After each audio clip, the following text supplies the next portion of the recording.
Lockdown से पहले गीता के घर का नजारा कुछ ऐसा था कि रोहन ऑफिस जाता था और शिविन स्कूल। जिनके घर से जाने के बाद गीता काम खत्म करके बाकी समय आराम करती थी। लेकिन लॉकडाउन के बाद ऑफिस और स्कूल घर में ही खुल गए और इससे गीता का हाल वो तो आपको देखने में ही मजा आएगा। शिविन, ओ शिविन, महाराज उठने के लिए क्या 21 तोपों की सलामी लेंगे? अरे बिस्तर से बाहर निकल, ऑनलाइन क्लास स्टार्ट होने वाली है। अरे तुम भी हद करती हो, स्पीकर की तरह चिल्लाने की क्या जरूरत है? दिख नहीं रहा मेरी कॉन्फ्रेंस चल रही है। अब कैमरा और स्पीकर ऑन कर रहा हूं, मुझे कोई शोर नहीं चाहिए। इस पर जैसे ही रोहन लैपटॉप का कैमरा और स्पीकर ऑन करता है, तभी कुकर की सीटी बजती है। करा लो अब इसे चुप। लॉकडाउन नहीं हुआ, मेरी मौत का फरमान जारी हो गया। दोनों बाप बेटे ने नाक में दम किया हुआ है। ऐसा बोलकर गीता वहां से शिविन के कमरे में पहुंच जाती है, जहां शिविन अभी भी सो रहा होता है। ओ आलसी, अब अगर 5 मिनट में नहीं उठाना तो आज तेरा गेम और यूट्यूब कैंसिल। माँ की बात सुनकर शिविन बिना 1 मिनट गंवाए उठ खड़ा होता है। उठ गया, अभी नहाकर भी आता हूँ। ये नाटक कहीं और, मुंह पर गीला कपड़ा मार और पढ़ने बैठ।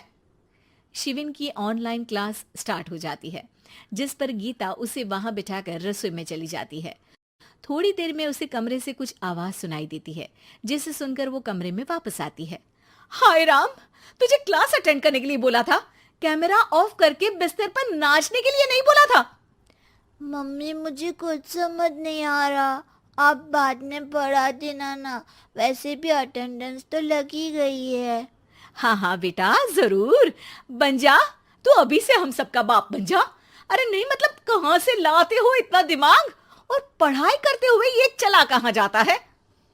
नाइस क्वेश्चन, दिमाग से पूछकर बता दूंगा।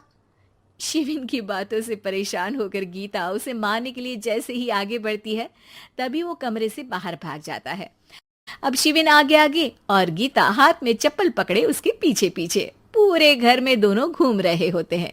इसी बीच वो रोहन के पास पहुंच जाता है और शिविन को मारने वाली चप्पल रोहन के लैपटॉप पर जाकर गिरती है। ओए माँ! मम्मी, अब पापा को चप्पल मार रही हो? वो आज तक के रिपोर्टर, चुपचाप जाकर क्लास अटेंड कर ले, नहीं तो अगली तेरे पीछे लगेगी। इस पर शिविन वहां से चला जाता है, जिसके बाद रोहन गीता से कहता है, इस सर्कस के लिए कुछ बोलना चाहोगी? अरे क्या करूं, जब से तुम दोनों घर में रहने लगे हो, घर अपने आप ही सर्कस बन गया है और मैं तुम्हारी नौकर। कभी बेटी को संभालो तो कभी बाप के नखरे उठाओ। इन्हीं सब उथल पुथल में दिन बीतते रहते हैं, जिसमें हर रोज घर के अंदर कुछ नया सियप्पा खड़ा मिलता है, जो ज्यादातर शिविन और रोहन के ऑनलाइन स्कूल और ऑफिस से रिलेटेड ही होता है। एक सुबह, शिविन चलो उठ, आज की क्लास जल्दी है। कैमरा ऑफ करके आप अटेंड कर लो। अरे ऐसे छित्तर पड़ेंगे, दादी नानी सब एक साथ याद आ जाएंगी।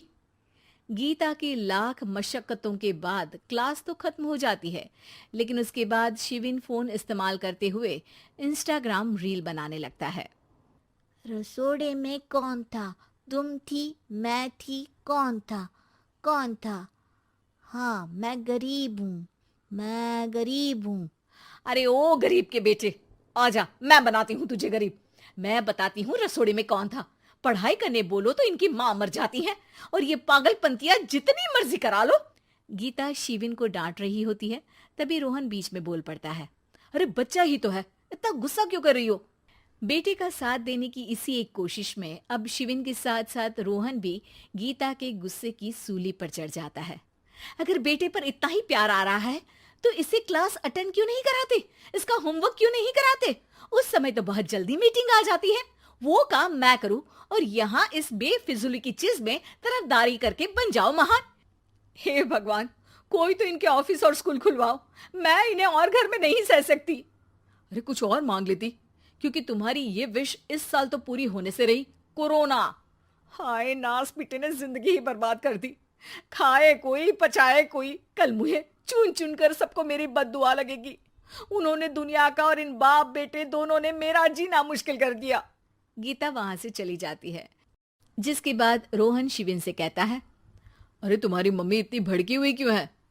आपकी वजह से पूरा समय घर में रहते हो और उस पर कोई काम कराने की जगह बस ऑर्डर देते रहते हो। अच्छा बेटे, सारा इल्जाम मुझ पर, पूरा दिन तो वो तुम पर ही चिल्लाती है। हाँ, मतलब दोनों का 50-50 है, कुछ करना पड़ेगा। वो कहते ना, make the best out of worst. I have an idea. वैसे तुम्हारी माँ सही कहती है, बहुत जुबान चलाने लगे हो, कम बोला करो। अगली सुबह रोहन और शिविन अपनी गलती को सुधारने के लिए गीता के उठने से पहले घर का आधा काम खत्म कर देते हैं, जिसे देखकर गीता खुश हो जाती है और फिर बाकी बचा काम वो तीनों मिलकर पूरा कर लेते हैं। जिसके बाद अब वो सब मिल बांट कर हर काम में एक दूसरे की मदद करते हुए लॉकडाउन का मजा लेने लगते हैं।